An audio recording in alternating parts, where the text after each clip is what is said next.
ঘোষণা করেছেন সেখানেও কিন্তু রাজনীতি দেখেছেন কিভাবে রাজনীতি সেখানে হয় এবং ভারত থেকে ফিরেও তিনি এসে গণসংহতি আন্দোলনের সঙ্গে আগেও ছিলেন এবং ভারত থেকে ফেরার পরেও তিনি সক্রিয়ভাবে গণসংহতি আন্দোলনের রাজনীতি করছেন এবং একই সঙ্গে আসন্ন অঞ্চলে যারা রাজনীতি আপনারা করেন তারা প্রত্যেকে আমার ধারণা পবিত্রকে চেনেন। পবিত্র যে অনুদান পবিত্রের কন্ট্রিবিউশন আমরা গণসংহতি পাচ্ছি একজন ডাক্তারের কাছ থেকে, সেটা আসলে আমাদের জন্য অনেক বড় পাওয়া। আমরা আসলে এটাই চাই যে আমাদের সংগঠনে যে পেশার মানুষ আসুন, কেউ শিক্ষক হন, কেউ ডাক্তার হন, কেউ আইনজীবী হন, কেউ সাংবাদিক হন, কেউ পুলিশ হন, কেউ জজ হন, কেউ ডাক্তার হন, যে পেশার মানুষ থাকুন না কেন আমরা এটাকে একটা পরিবার মনে করি। এটি একটি পরিবার। এই এক পরিবারে যেমন সমস্যা থাকে ওই পরিবারের মানুষগুলোর মধ্যে ভালোবাসাও থাকে।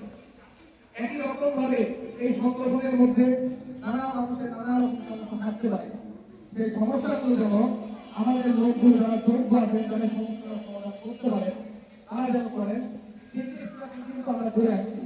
যারা আমাদের সঙ্গে এখানে কাজ করেন তারা নিশ্চয়ই বিষয়গুলো জানেন যে আমরা আমাদের সাধ্যমতো এগুলো করার চেষ্টা করি এবং ভবিষ্যতেও আমরা করার চেষ্টা করি। একই সঙ্গে আপনারা কেউ যদি বিশেষায়িত কোনো বিষয়গুলো নিয়ে বিশেষ এক্সপার্ট হয়ে থাকে এবং সেখানে আমরা জেনে না থাকি, তাহলে নিশ্চয়ই আমাদেরকে জানাবেন যে ভাই আমি এই কাজটা করতে পারি, আপনার এই সমস্যা নিয়ে কোনো লোক আছে আপনি আমাদেরকে বলবেন, আমি উপকারটা করতে পারি।